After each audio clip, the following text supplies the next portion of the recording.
don't feel bad. I heal extremely fast. Like a superhero. Not that I call myself a superhero, but your mom does. Oh my god. Oh hey, didn't see you there. I'm Big, and I'm a huge fan of Devil May Cry. It's one of the few video games I'm actually passionate about, and the only one I've put a concerning amount of hours into. So I got a little excited when it was revealed that an animated show was in the works, shortly after the release of DMC5. But my excitement left as quickly as it came when I found out who would be the creator of the show. Leave me alone! Fuck it. Why do you still talk like that? Normally I'd avoid anything by Adi Shankar like the plague, but 6 years of waiting for a new game after waiting 11 years for the most recent one will do things to you. DMC is back!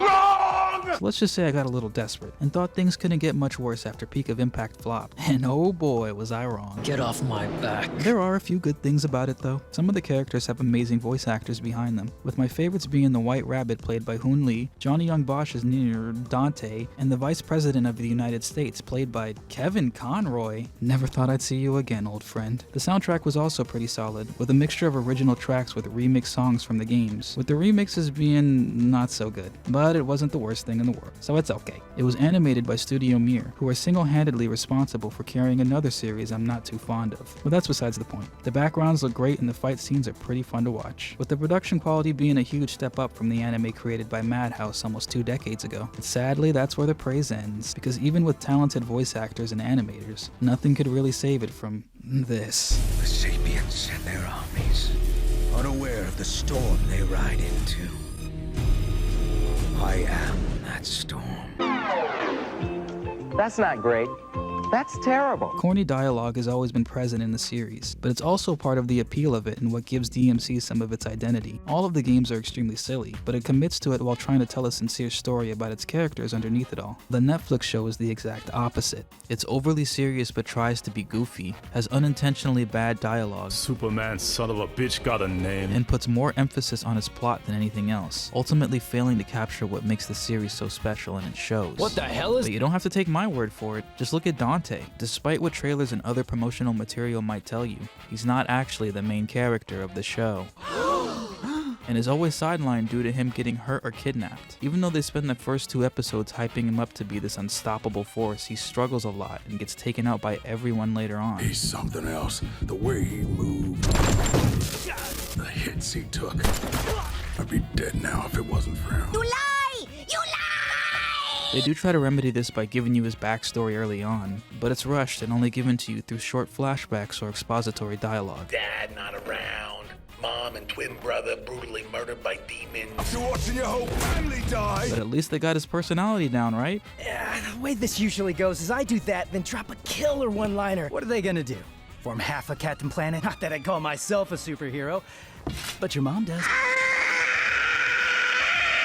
Is Dante in the room with us right now? Yeah, we all know Dante is cocky and says corny things, but it's never something as bad as a your mom joke or a pop culture reference. And it's usually said with confidence, which makes him more endearing and fun to watch. But the way he's portrayed in Bootlegverse makes him feel more like MCU's Spider-Man than anything else. Like if someone was only part demon. If maybe their dad was possibly one, but their mom was like, hey, Arud! And I just sort of flipped in, and I still kept shielding. I was like, I know some people will say that this is a younger, less experienced version of him, and he'll change as the series goes on, but I don't like that. I've never been a fan of the idea that a character we know and love has to grow into themselves, and that we just have to sit around and wait for it while they're almost unrecognizable and don't have any of the character traits we love them for. You can still have them be who they are, while showing that they're growing as a person throughout the story. There's a game that did this perfectly, but I just can't remember what it was. Don't worry guys, it's on the tip of my tongue, just give me a second.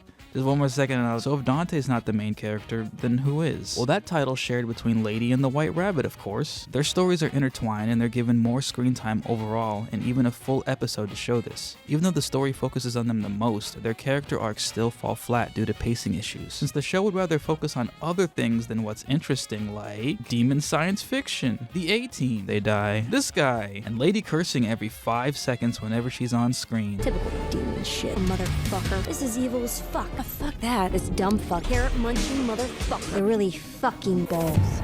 Oh, ow! My evil Christian ears can't handle all this cursing. Evil! Oh, wait. Wait a minute.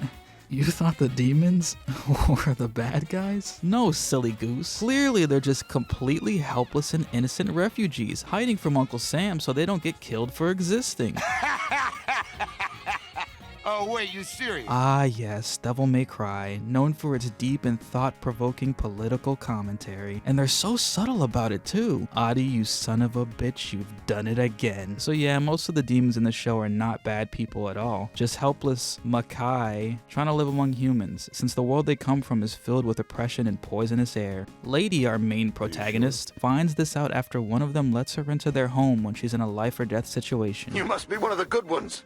No. This new knowledge of their kind causes Lady's heart to grow 3 sizes that day, and she offers them protection and promises them that they'll be safe. Then the military guns them down and nukes the shit out of their home in the end. Lady's change of heart is almost instant despite her deep-rooted hatred for the Makai. She seems to almost instantly accept what they're saying with barely any resistance and no internal conflict. While this change makes her slightly more likable, because let's be honest, she wasn't really likable before. Blah, blah. Shut your fucking mouth! It's too rushed and feels like forced character development for a character who only curses and gets angry and nothing else. Then there's the very in-your-face ending. Now, I'm not against politics and storytelling. There are plenty of shows I like that are entirely themed around it or have elements of it in their story. But not only does this not fit Devil May Cry, I don't really think it makes any sense, since I can easily see most of the world reacting this way to the demons Makai and not just Burgerland. And while you can say this is a story about human folly and our need to expunge anything different from us out of fear, it's hard to take it seriously when the characters explicitly tell you it's about America and showing the American military killing innocent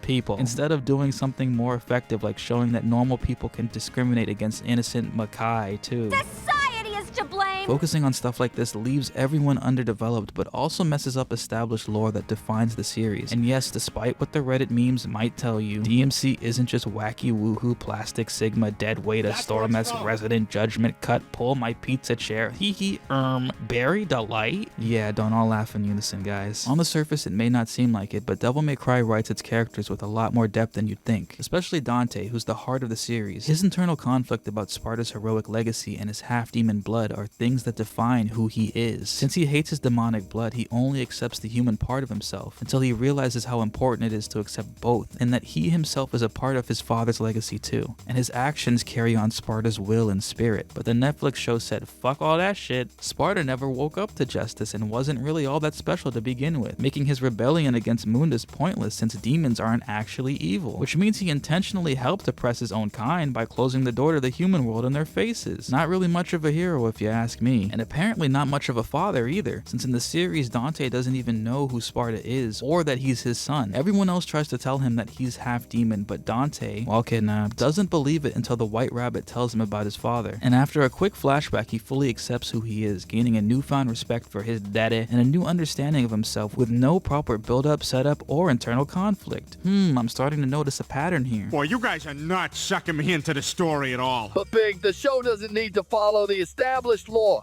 It's a bootleg universe, and none of this is canon, so who cares if the story sucks? That's what the games are for. I don't mind other people telling non-canon stories, but if the writers fail to capture the heart and themes of the series and don't understand the characters they're adapting, then what they're adapting is only what we love in name and nothing else. And it's fine if you enjoy it, but if you say that it's above criticism because we have the source material, then you're devaluing the thing you say you enjoy by saying there was never any point in its existence at all, and that even adaptations at their worst are all okay and don't have to be good. We've come a long way with video game adaptations, and they've only gotten better because people complained about how bad they were. Hell, it's the whole reason Adi Shankar wanted to make them in the first place. No disrespect to anyone that has made a video game adaptation before, Yeah, but they've been cash grabs by posers. So. While I wasn't really expecting the story or dialogue to be good in this show, I must admit that I was at least hoping to have fun with it and never really planned on taking it too seriously. Despite my love for the lore and characters, Devil May Cry is still a series with a talking bird, an electric guitar scythe, and a van that can drive through anything. But it's very clear through its imagery and themes that the writers wanted you to take this story seriously, and so I did, which is why I'm upset about it, because they somehow managed to make a series like this boring, while also killing everything I love about it. So let this be a lesson, kids, that even if you're a fan of something and think you understand it, if you're making an adaptation or a spin-off, do your research. Or better yet, Do your homework first.